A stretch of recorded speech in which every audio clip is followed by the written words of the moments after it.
என் மகளே, என் மகனே, கர்த்தராகிய நான் உங்களுக்கு இன்று நீங்கள் செய்யக்கூடிய அனைத்து காரியங்களிலும் துணை நிற்கிறேனா என்பதை சிந்தித்துப் பாருங்கள். உங்களுக்கு வேதாகமத்தில் இருந்து சொல்லுகிறேன்.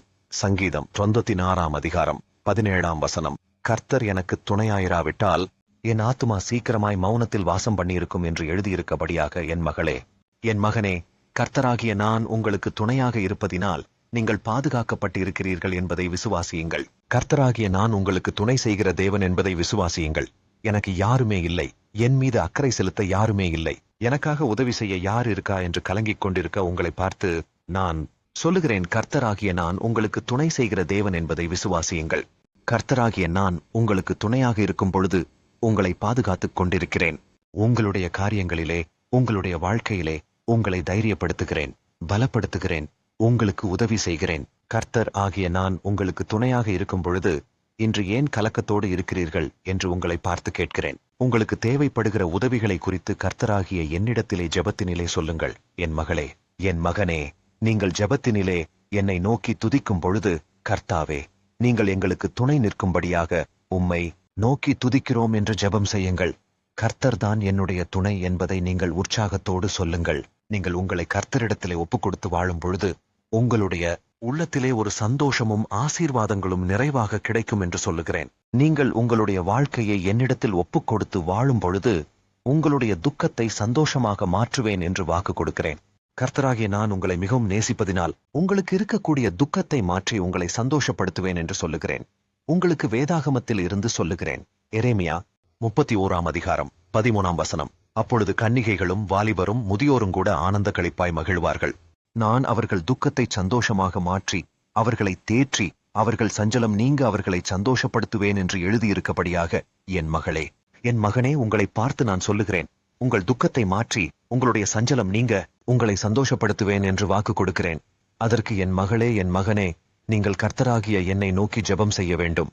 என் மகளே, என் மகனே, உங்களுடைய வாழ்க்கையிலே உங்களுக்கு இருக்கக்கூடிய துக்கத்தினை குறித்து நீங்கள் கர்த்தராகிய என்னிடத்திலே ஜெபத்தினிலே சொல்ல வேண்டும். கர்த்தராகிய நான் மட்டுமே உங்களுடைய துக்கத்தினை மாற்றி உங்களை சந்தோஷப்படுத்துகிற தேவன் என்பதை விசுவாசியுங்கள். என் ஜனமாகிய நீங்கள் என்னை நோக்கி ஜெபிக்கும் பொழுது, நீங்கள் உபவாசம் இருந்து ஜெபிக்கும் பொழுது உங்களுக்கு சந்தோஷம் கிடைக்கும் என்று சொல்கிறேன். உங்களுடைய துக்கத்தினை குறித்து, உங்களுடைய வாழ்க்கையிலே இருக்கக்கூடிய கடினமான சூழ்நிலைகளை குறித்து நீங்கள் மற்றவர்களை எதிர்பார்த்து காத்துக் கொண்டிருக்காமல் நீங்கள் என்னை நோக்கி ஜெபம் செய்யுங்கள். நீங்கள் என்னிடம் ஜெபம் செய்யும் பொழுது உன்னுடைய ஜெபத்தினை கர்த்தராகிய நான் கேட்பேன் என்று சொல்லுகிறேன். நீங்கள் என்னை நோக்கி துதிக்கும் பொழுது உங்களுடைய ஜெபத்தினை கேட்டு நான் உங்களை சந்தோஷமாக மாற்றி உங்களை திருப்தியாக்குவேன் என்று சொல்லுகிறேன். உங்களுக்கு வேதாகமத்தில் இருந்து சொல்லுகிறேன். சங்கீதம் 81ஆம் அதிகாரம் 16ஆம் வசனம். உச்சிதமான கோதுமையினால் அவர்களை போஷிப்பார், கண்மலையின் தேனினால் உன்னை திருப்தியாக்குவேன் என்று எழுதியிருக்கபடியாக என் மகளே, என் மகனே, கர்த்தராகிய நான் உங்களை திருப்தியாக ஆசீர்வதிப்பேன். என் மகளே, என் மகனே, கர்த்தராகிய நான் உங்களுடைய வாழ்க்கையிலே உங்களை மகிழ பண்ணுகிற தேவன் என்பதை விசுவாசியுங்கள். நீங்கள் ஜெயிக்க முடியாத, எதிர்பாராத, அளவிட முடியாதபடி உங்களை திருப்தியாக்கி உங்களை ஆசீர்வதிப்பேன் என்று சொல்லுகிறேன். கர்த்தராகிய நான் உங்கள் இருதயத்தில் விரும்புகிற விருப்பத்தினை கூட நிறைவேற்றுகிற தேவன் என்பதை விசுவாசியுங்கள். என் ஜனமாகிய நீங்கள் திருப்தியாக ஆசீர்வதிக்கப்படுவீர்கள் என்று உங்களுக்கு சொல்லுகிறேன். உங்களுக்கு வேதாகமத்திலிருந்து சொல்லுகிறேன். மத்தேயு 25ஆம் அதிகாரம் 21ஆம் வசனம்.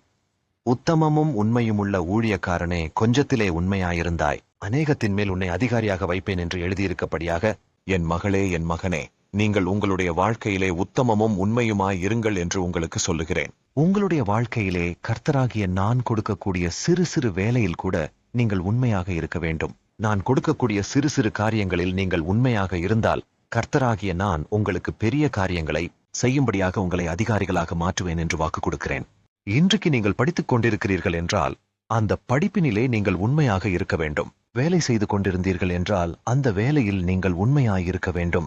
என் ஜனமாகிய நீங்கள் உத்தமமும் உண்மையுமாய் நடந்து கொண்டால் கர்த்தராகிய நான் உங்களை ஆசீர்வதித்து உங்களை உயர்ந்த அடைக்கலத்தில் வைப்பேன் என்று வாக்கு கொடுக்கிறேன். கர்த்தராகிய நான் உங்கள் மீது அன்பும் அக்கறையுமாய் இருப்பதினாலே கர்த்தராகிய நான் உங்களுக்கு தினமும் வாக்கினை கொடுத்துக் கொண்டிருக்கிறேன்.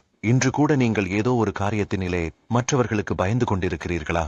அப்படிப்பட்ட சூழ்நிலையில் கலங்கிக் கொண்டிருக்கிற என் ஜனமாகிய உங்களுக்கு வேதாகமத்திலிருந்து சொல்லுகிறேன். எரேமியா 1ஆம் அதிகாரம் 8ஆம் வசனம். நீ அவர்களுக்கு பயப்பட வேண்டாம், உன்னை காக்கும்படிக்கு நான் உன்னுடனே இருக்கிறேன் என்று எழுதியிருக்கபடியாக கர்த்தராகிய நான் உங்களுடனே இருப்பதினால் நீங்கள் யாருக்காகவும் பயப்படாதீர்கள் என்று உங்களுக்கு சொல்லுகிறேன்.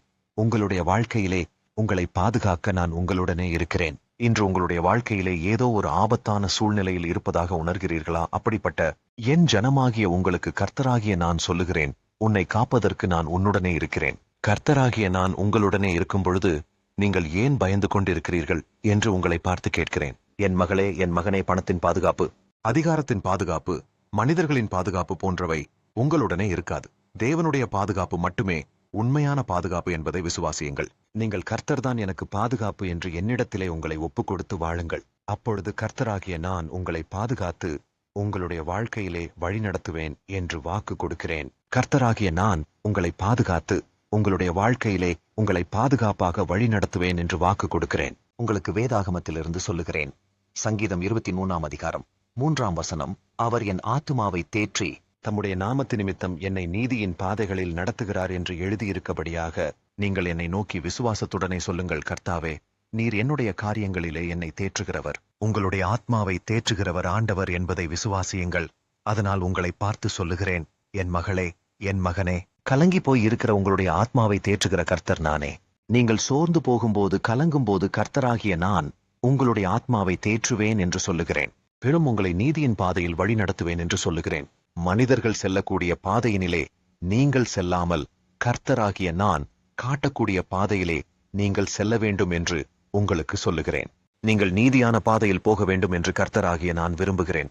என் ஜனமாகிய நீங்கள் அநீதியின் பாதையில் செல்லாமல் நீதியின் பாதையில் செல்ல வேண்டும் என்று உங்களுக்கு சொல்லுகிறேன். அதற்கு முதலில் என் ஜனமாகிய நீங்கள் என்னுடனே நடக்க வேண்டும். உங்களுடைய வாழ்க்கையிலே கர்த்தராகிய என்னை சார்ந்து வாழ வேண்டும். நீங்கள் கர்த்தராகிய என்னை சார்ந்து வாழும் பொழுது கர்த்தராகிய நான் உங்களை சோர்ந்து போக விடமாட்டேன் என்று வாக்கு கொடுக்கிறேன்.